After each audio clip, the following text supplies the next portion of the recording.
Muy buenas tardes, chiquillas, chiquillos. Hoy día vamos a hacer la primera parte del resumen de fluidos. Yo soy Rodrigo Flores, su profesor de física, y hoy día vamos a presentar esta parte importante de lo que es la prueba. Recordemos que la prueba que ustedes van a dar, si es que están optando al nivel 2 de física, corresponde a electromagnetismo, por un lado, que corresponde a electricidad y magnetismo, que fue lo que vimos la semana anterior, y a fluidos, que ahora vamos a ver cómo se distribuye el mapa de fluidos. Y a mi parecer es un poquito más complejo que electromagnetismo, porque ahí hay más puntos en común. Fluido acomoda bastante separarlo en dos partes, lo que es la dinámica de fluidos y la estática de fluidos. Hoy día vamos a empezar con fluidos 1, en que vamos a ver los conceptos previos. Vamos a darle play a la diapositiva para ver más o menos lo que vamos a ver hoy día. ¿Sí? Participen bastante en esta clase, chiquillos, porque es bastante densa, ya que es un resumen. El resumen tiene como característica que vamos a tener que ver bastante contenido de manera bastante apretada. ¿Sí? Entonces, lo primero que vamos a ver un mapa del contenido de fluidos. En este mapa de contenido vamos a ver cómo se distribuye esto, el estudio de los gases y los líquidos. Después vamos a definir lo que es un fluido y por qué es importante estudiarlo. Después vamos a ver los conceptos previos, que son presión y densidad, para luego entrar de lleno a lo que es la hidrostática. Ahí vamos a ver lo que es presión hidrostática, presión atmosférica, principio de Pascal y aplicaciones, y finalmente vamos a ver el principio de Arquímedes y cómo esto se ve en la flotabilidad de los objetos. Sabemos que los objetos, si yo tiro una piedra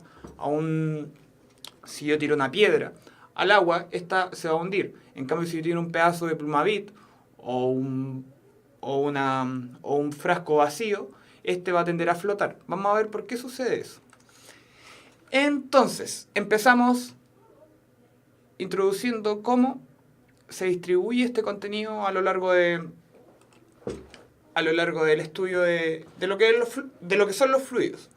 Los conceptos previos que vamos a ver van a ser presión y densidad. Todo lo que sale en negrita van a ser títulos que vamos a ver más adelante. ¿Sí?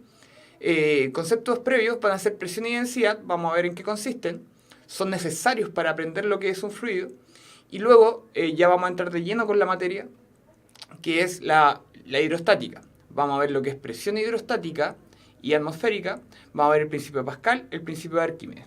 Y para el resumen 2 vamos a dejar todo lo que tiene que ver con el movimiento de fluidos. Igual vamos a hacer un repaso la próxima semana de lo que vimos ahora, pero vamos a entrar de lleno a lo que es la dinámica del fluido y cómo esto ayuda a que vuelen los aviones. Y explica un montón de otros fenómenos que suceden en la vida diaria. Esa es la idea de la física, explicar modelizar lo que observamos diariamente. Entonces, ¿la presión qué es? Es una magnitud que mide el efecto que tiene una fuerza perpendicular sobre una determinada superficie. Es bastante importante señalar lo que sigue a continuación, ¿ya? Es una magnitud que mide el efecto que tiene una fuerza. Ojo con estos dos conceptos. Una fuerza en una determinada superficie, ¿ya?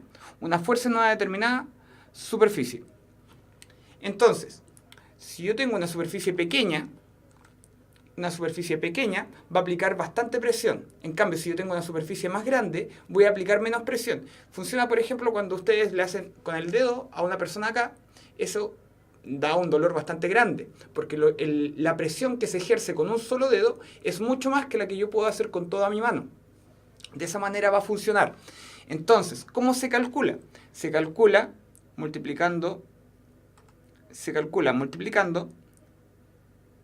la presión, la fuerza, y dividiéndola en el área, ¿ya?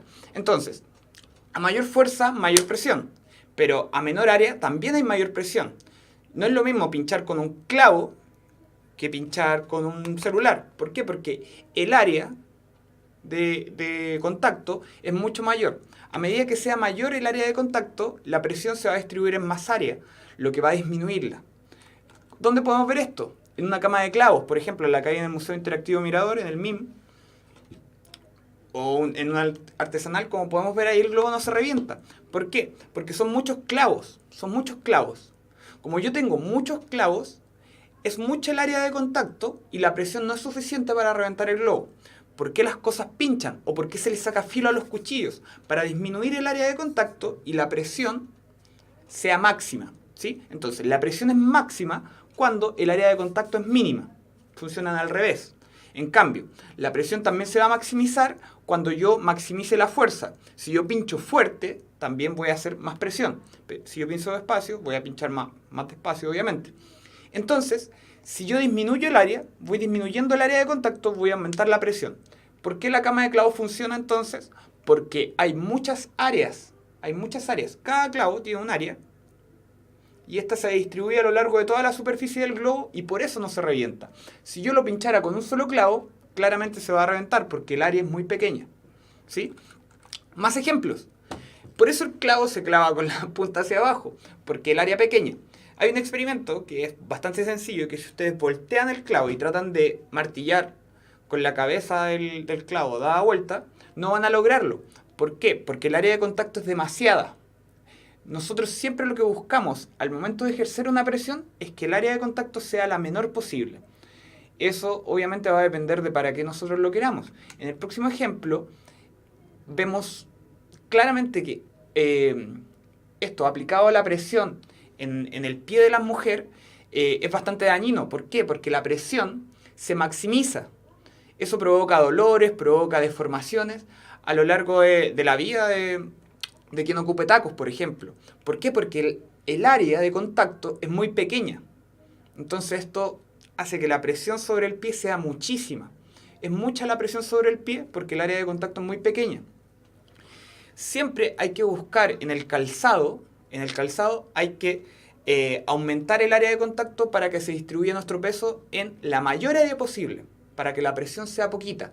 Recuerden, si yo aumento el área, va a disminuir la presión. ¿Ya? Aumento el área, disminuye la presión. Si yo disminuyo el área, lo que voy a lograr es que aumente la presión. ¿Sí? De hecho, hay los esquimales, que son la gente que vive en zonas árticas, en zonas muy frías donde hay hielo, tenía este problema de que cuando ellos pisaban, ellos lo que experimentaban era que el hielo se iba a quebrar. Entonces, inteligentemente lo que hicieron ellos fue hacer unos zapatos bastante grandes, unas plataformas. ¿Para qué? Para distribuir su peso, que es una fuerza hacia abajo, distribuyen su fuerza que tira hacia abajo, la distribuyen en un área muchísimo mayor. Cuando yo distribuyo en un área mayor, ¿qué voy a lograr? Que la presión disminuya. Entonces no se va a quebrar el hielo. De hecho, si ustedes hacen caminar con tacos a una persona en la nieve, se va a enterrar. Entonces lo que uno siempre busca, y por eso los zapatos de montaña son tan anchos, ¿sí? Los zapatos de montaña son muy anchos para no enterrarse cuando hay zonas movedizas o cuando hay hielo. ¿Ya? De esta manera funciona la presión, que es un concepto que vamos a ver muchísimo más adelante. Entonces, la densidad. ¿De qué manera funciona la densidad? La densidad no es nada más que la concentración de materia. Ojo, la concentración de materia la vamos a medirla a través de la masa. ¿Por qué? Porque la concentración de materia se puede medir en moles, se puede medir en masa, se puede medir en cantidad de partículas, se puede medir de muchas formas. De la manera que nosotros vamos a medir la cantidad de materia, en este caso va a ser la masa. Y vamos a ver cómo esta masa se distribuye en un determinado volumen. Se fijan, siempre lo que voy encerrando en el recuadro va a ser lo que me va a dar mi ecuación final. ¿Sí? Es la masa que yo distribuyo en un cierto volumen. Entonces, si está muy apretada la masa, o sea, va a ser mucha masa en poco volumen. Pasa en el caso de los metales. ¿Sí? En el caso de los metales, está muy concentrada su masa y por eso uno tiende a decir, son muy pesados. Pero en realidad no es que sean muy pesados, sino que son muy densos. Es mucha su concentración de masa en un pequeño volumen. Por eso se hunden. Y en el caso del plomo es todo lo contrario. De hecho, yo me acuerdo, en cuarto básico a mí me hicieron una pregunta. ¿Qué pesa más? ¿Un kilo de plumas o un kilo de metal? Y yo dije, ¿qué pesa más? Entonces, yo en cuarto básico, lo que asimilé era como era menos el kilo de metal, dije, eso pesa más. Pero no, son cosas distintas. La masa es igual en ambos casos, ¿sí? Pero para yo juntar 1 kilo de plumas, tengo que tener un saco de plumas enorme. Entonces, fíjense, ahí qué pasa. Su volumen es mucho y su masa es poquita. Para el caso, por ejemplo, del Plumavit. Entonces, la densidad va a ser pequeña. Es pequeña cuando algo pesa poco y ocupa mucho volumen, su densidad es pequeña. Para el caso del metal, tengo todo lo contrario. Su masa es mucha y su volumen es poco. ¿Ya? Entonces, esto funciona para el caso del Plumavit y esto funciona para el caso del acero. ¿Cierto? Como las cadenas que vemos ahí. ¿Por qué es importante este concepto y por qué para fluidos? ¿Por qué para fluidos? Porque vamos a ver más adelante que si tiramos un pedazo de Plumavit en el agua va a flotar. Si tiramos un pedazo de metal en el agua va a hundirse. Entonces esto nos habla más o menos de que algo tiene que ver la densidad con esto. Vamos a ver qué principio se aplica en ese caso. ¿Ya? Ahí vamos a ver un GIF que ya lo vieron con la profesora Elizabeth en las primeras clases, en que si yo tiro un pedazo de cualquier partícula, yo puedo ver su densidad relativa dependiendo de dónde quede flotando. Por ejemplo, podemos saber que si nosotros ordenamos, primero, estos tres, si nosotros ordenamos, el Plumavit es menos denso que el agua. El Plumavit es menos denso que el agua. Ojo, vayan siguiéndome la idea. El Plumavit es menos denso que el agua. Por eso flota. Y el acero es más denso que el agua. Por eso se hunde. Entonces, ahí vamos a ver, vamos paso a paso.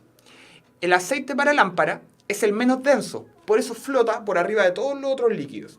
Luego viene el alcohol. El alcohol es más denso que el aceite de lámpara, pero es más denso, por eso está abajo, pero es menos denso que todos los demás.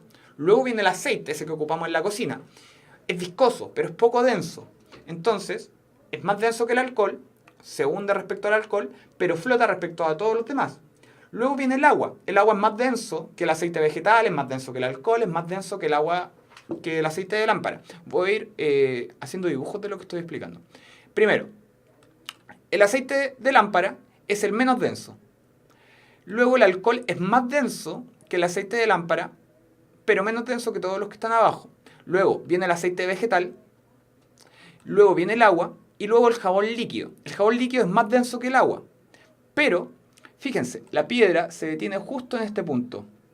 Como la piedra se detiene justo en ese punto, quiere decir que tiene una densidad mayor que la del agua, por eso se hunde respecto al agua, pero tiene una densidad menor a la del jabón líquido. Por eso se queda acá. Es una buena manera de medir la densidad de los objetos de este experimento. Luego podemos ver que la leche es más densa que los anteriores, el jarabe de arce es más denso, el jarabe de maíz es más denso aún, y por último, el que tiene mayor densidad sería la miel. Por eso queda al fondo. Y también podemos ver un tornillo ahí. ¿Sí? Un tornillo. Este tornillo es más denso que todos los otros líquidos y por eso se hunde. ¿Ya?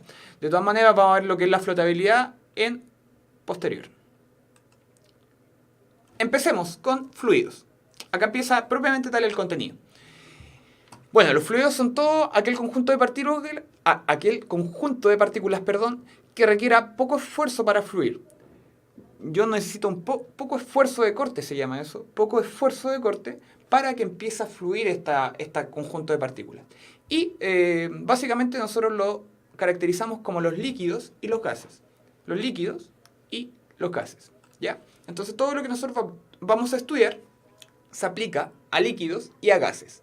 Cuando yo hablo de fluidos, no solo me refiero a líquidos y a gases. Entonces, es un montón el área de estudio. Y ahí toma sentido de que yo quiera esto separarlo en resumen 1 y resumen 2, porque es bastante. ¿Ya? Sigamos. Hidrostática. La hidrostática es el estudio de los fluidos en reposo. ¿De qué manera vamos a estudiar los fluidos en reposo? Vamos a caracterizar la presión en estos fluidos en reposo. ¿De qué manera los vamos a caracterizar? A continuación, a través de la presión hidrostática. Esto ya es contenido de fluidos. La presión hidrostática, recordemos que en un sólido la presión es fuerza partido en área. Entonces, teníamos que para el caso de los tacos es mucha la presión y para el caso de un zapato de montaña es poca la presión. En cambio acá no va a depender del área, acá va a depender de la altura del líquido que yo tengo. ¿Dónde lo podemos ver? Acá. Va a dar lo mismo la forma, va a dar lo mismo la forma. Lo importante es que todas esas columnas, como tienen exactamente la misma altura, todas esas columnas tienen exactamente la misma altura. Entonces, la presión en 1, la presión en 2, la presión en 3, la presión en 4, la presión en 5, todas esas presiones van a ser iguales. ¿Ya? Es poco intuitivo, por eso se estudia.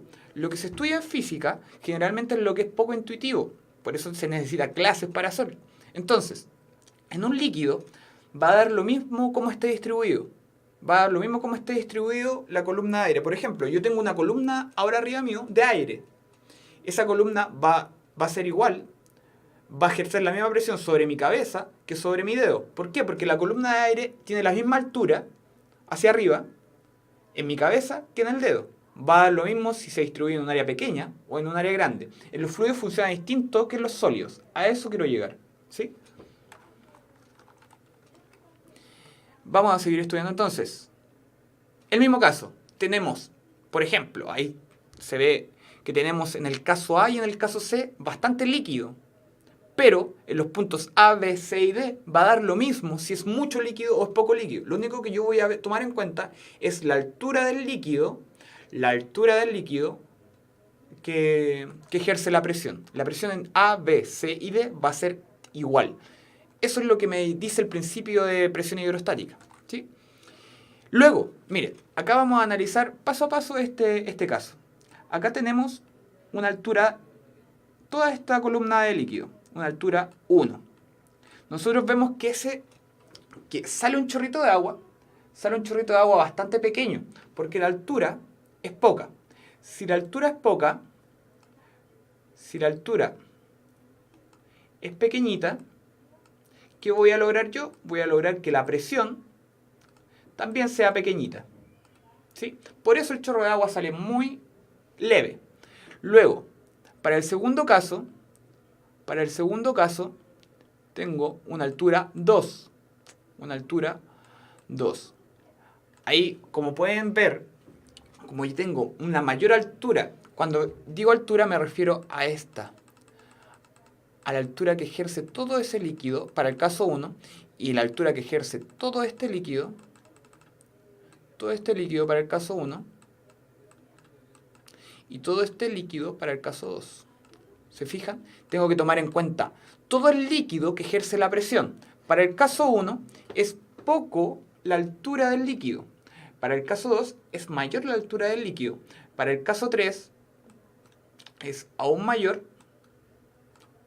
Para el caso 4 es más. Y para el caso 5, fíjense, es un chorro que va bastante lejos. ¿Por qué va bastante lejos? Porque es mucha la presión que siente el orificio en ese punto. Es bastante la presión que se genera en ese punto. Por eso el chorrito de agua es bastante más fuerte más abajo de la botella. ¿Ya? Este experimento lo pueden realizar en casa y vamos a ver exactamente el mismo comportamiento que vemos ahí. A medida que el hoyito está más arriba, la columna de líquido es más pequeña, menor presión. A medida que está más abajo, es más grande la columna de líquido, por lo tanto es mayor la presión. Entonces es un caso muy ejemplificador, bastante buen ejemplo de cómo funciona la presión hidrostática. Vamos a seguir. Vayan diciéndome sus dudas, preguntas. Interactuemos, chicos, chicas también.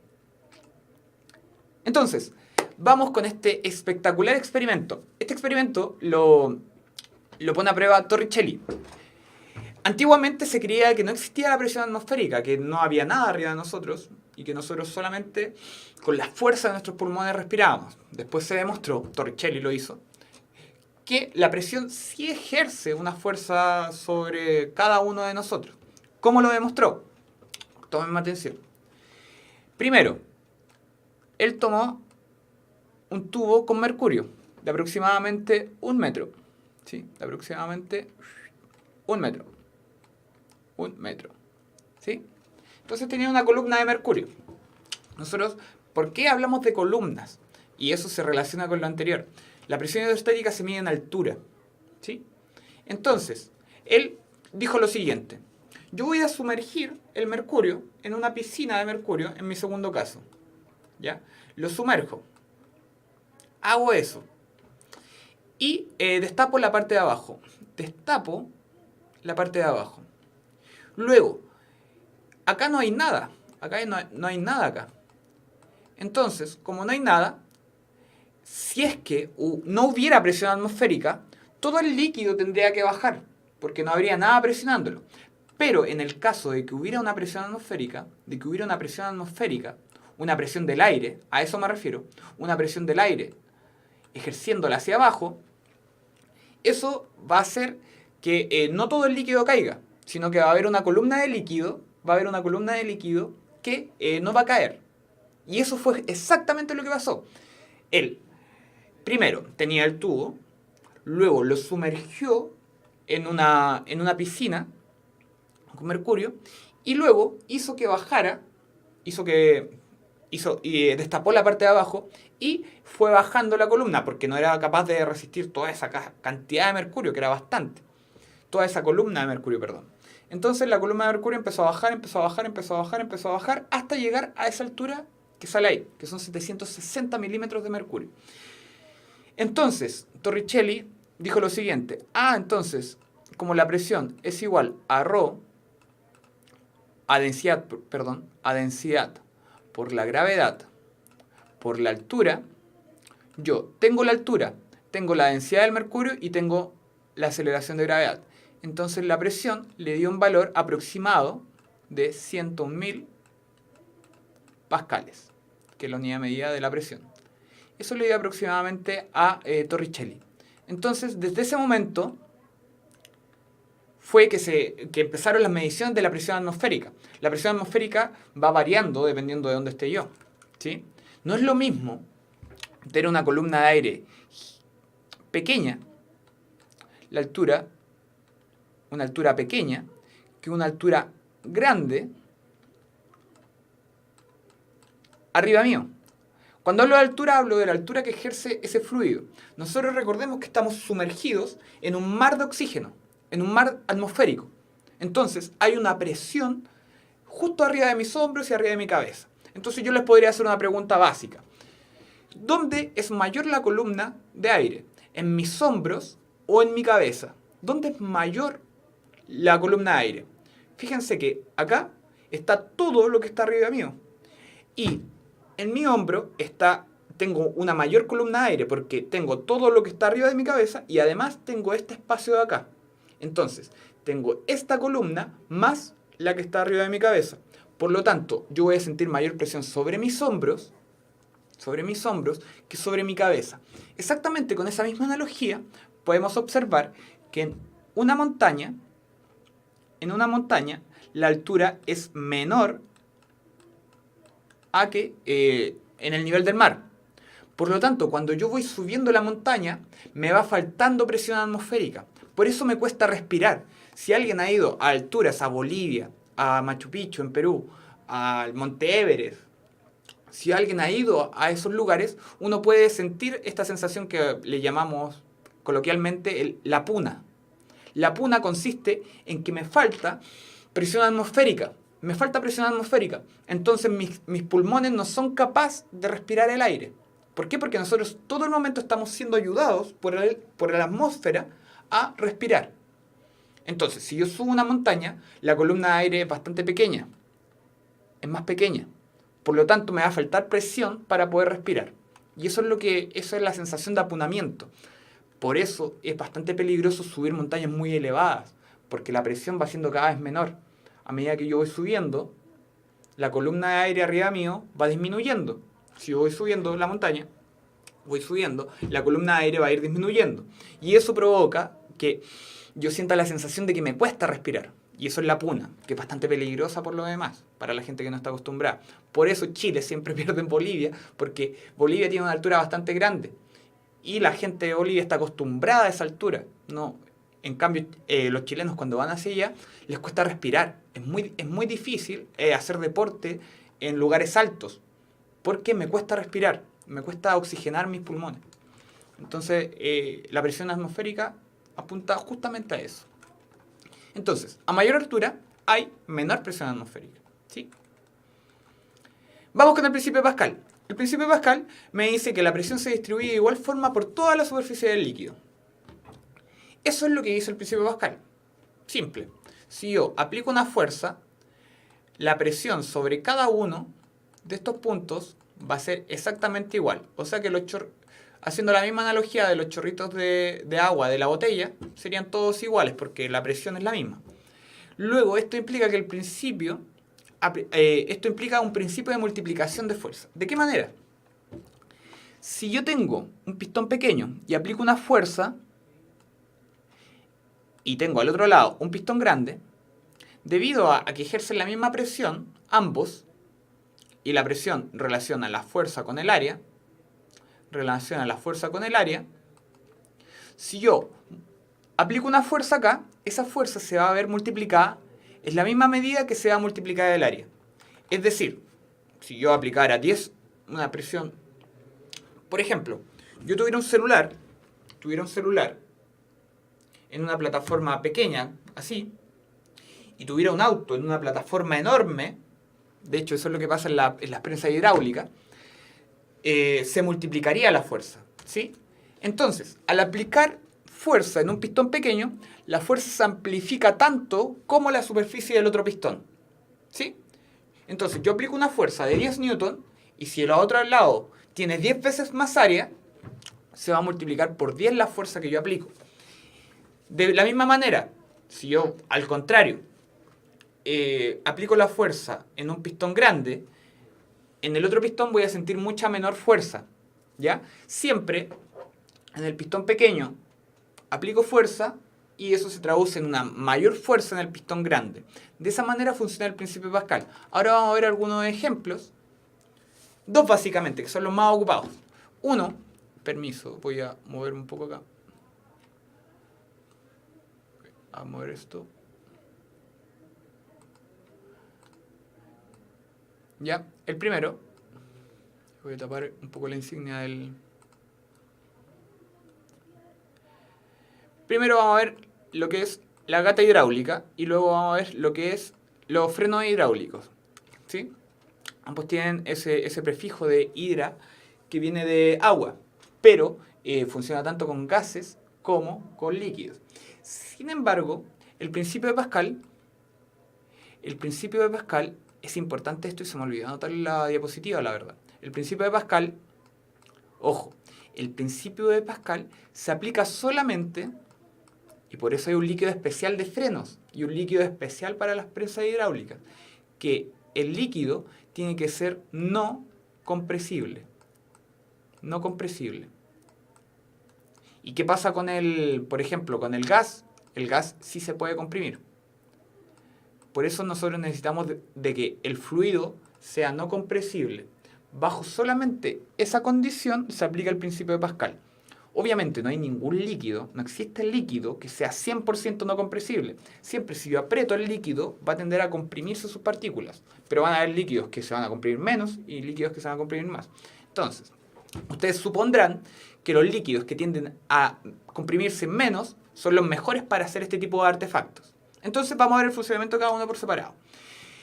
Primero, acá, fíjense cómo funciona el principio de la prensa, el principio de la... A ver, ¿dónde está? Se me está perdiendo bastante el mousepad. Entonces, acá tengo un área pequeña, ¿sí? El área B es pequeña. Yo ejerzo una fuerza pequeña sobre él. Vamos a colocarle una F minúscula. Ejerzo una fuerza pequeña sobre este pistón y yo voy a tender que como el otro pistón es más grande, el área es más grande, la fuerza va a aumentar. ¿Sí? Básicamente eso. El principio de Pascal me dice, si tú aplicas una fuerza en un pistón pequeño, vas a multiplicar la fuerza en el pistón grande. Eso. Luego, al revés, o sea, no al revés, el otro caso. el caso de los frenos hidráulicos, tenemos el mismo principio. Nosotros con el freno activamos un pistón que es pequeño. ¿Sí? Este pistón es pequeño, acá. Y luego va a una cámara, acá, en que está el depósito del freno, ¿sí? El líquido de freno que uno coloca. Y el área es mucho mayor que donde yo aplico la fuerza. Luego se aplica el principio de Pascal. Yo aplico fuerza en una pequeña área y luego al distribuirla en un área mayor voy a multiplicar la fuerza. Por eso los frenos, yo puedo aplicar poca fuerza con el freno del pie y voy a tener una fuerza muchísimo mayor para apretar el disco en el auto. También existen los frenos hidráulicos para las bicicletas, que son mucho mejores que los frenos mecánicos, porque es un multiplicador de fuerza. En sólidos no se aplica este principio, solamente se aplica para líquidos, o sea, fluidos no compresibles, que generalmente son líquidos, y por eso existen los frenos hidráulicos. A continuación voy a explicar el último de los principios, que consiste en lo siguiente. El principio de Arquímedes. El principio de Arquímedes me dice básicamente lo siguiente. En un cuerpo sumergido aparece una fuerza que es igual al peso que haría el líquido desplazado. O sea, fíjense bien, yo acá sumerjo esto. Esto va a desplazar su volumen, va a desplazar ese cuadradito, va a desplazar hacia arriba. Este volumen va a ser igual al volumen que desplaza, ¿cierto? Básico. Entonces, ese volumen ejerce una fuerza. Esa fuerza se llama empuje. Si el empuje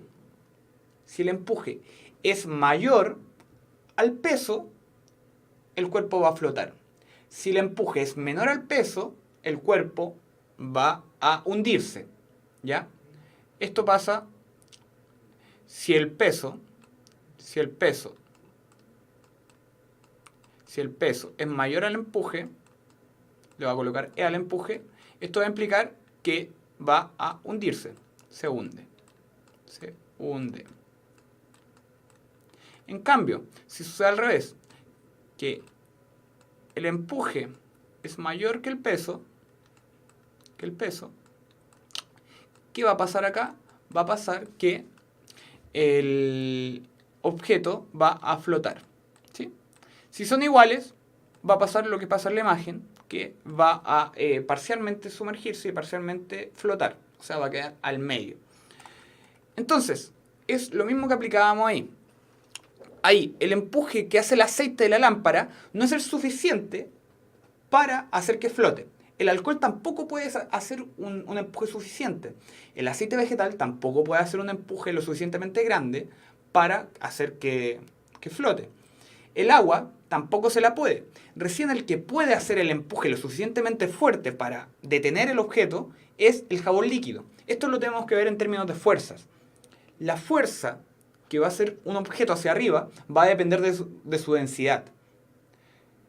Mientras menor la densidad del objeto, mientras menor va a ser la densidad del objeto, menor va a ser el empuje que va a lograr, ¿ya?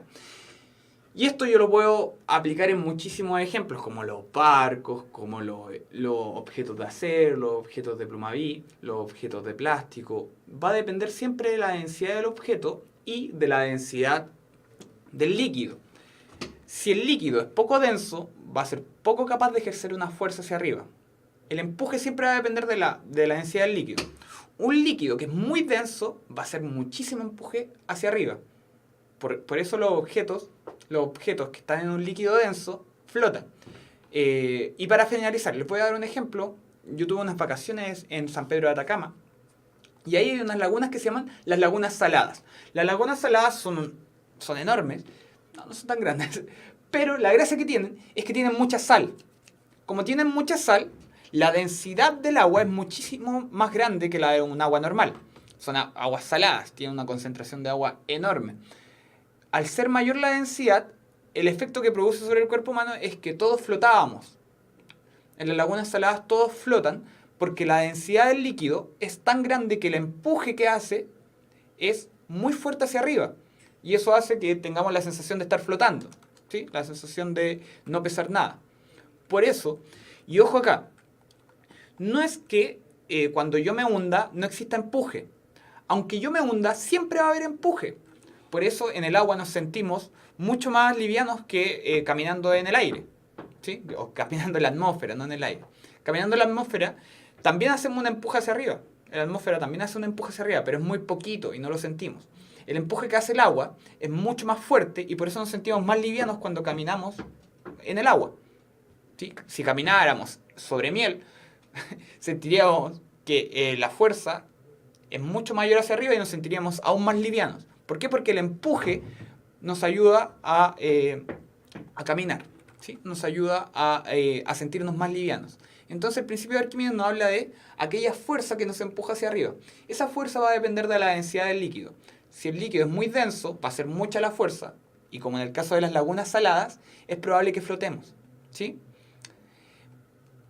Quédense con eso, chiquillos. Tenemos las aplicaciones, que sea en el caso de la madera, el plástico, el papel, el hierro. Van a flotar algunos, van a hundirse otros, dependiendo de la densidad. Y fíjense para el caso 66. Yo si distribuyo concentradamente la misma plasticina, va a depender de la distribución que yo tenga, si se hunde esta o no se hunde. Ese es el principio que ocupan los barcos, ¿sí? Es el principio que ocupan los barcos, que tienen una caparazón vacía. Entonces, o sea, no vacía, pero con aire, tiene una cámara de aire abajo. Entonces, el peso que hace ese aire es muy poco. Y el peso y el empuje que logra todo el desplazamiento que hace de agua es muy fuerte hacia arriba. Y por eso los barcos pueden flotar. ¿Por qué? Ahí que estamos viendo la densidad del aire que es hueco por dentro abajo del barco. Por abajo son huecos los barcos. Entonces es una densidad muy baja. Y la densidad de esa misma agua que desplaza es bastante hacia arriba el empuje que hace. Y eso hace que los barcos floten. También los cuerpos que el aire caliente es menos denso, y eso lo vimos hace poco, en el nivel 1. La densidad del aire va a disminuir cuando yo la caliento. Por eso los globos aerostáticos funcionan. Porque la densidad del líquido que está dentro del globo aerostático, la densidad de todo este aire que está dentro, la densidad es pequeña. Y la densidad del aire frío que está afuera es mayor. Entonces, como la densidad del aire frío es mayor, el empuje hacia arriba va a hacer que floten estos globos aerostáticos, ¿ya? Y ahí hemos terminado la clase de hoy día, que se resume en este contenido de acá, ¿sí? Hicimos el mapa de contenido, los conceptos previos, presión y densidad. Recordemos que un taco hace mucha mayor presión que una zapatilla de una plataforma más grande. Vimos la densidad, la presión hidrostática, la presión atmosférica, el principio de Pascal y aplicaciones y el principio de Arquímedes y flotabilidad. La clase de hoy día no fue tan extensa en cada uno de estos conceptos, pero tratamos de abordarlos todos en su totalidad.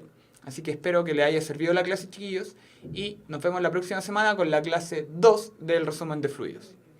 Hasta luego y que tengan buenísima tarde.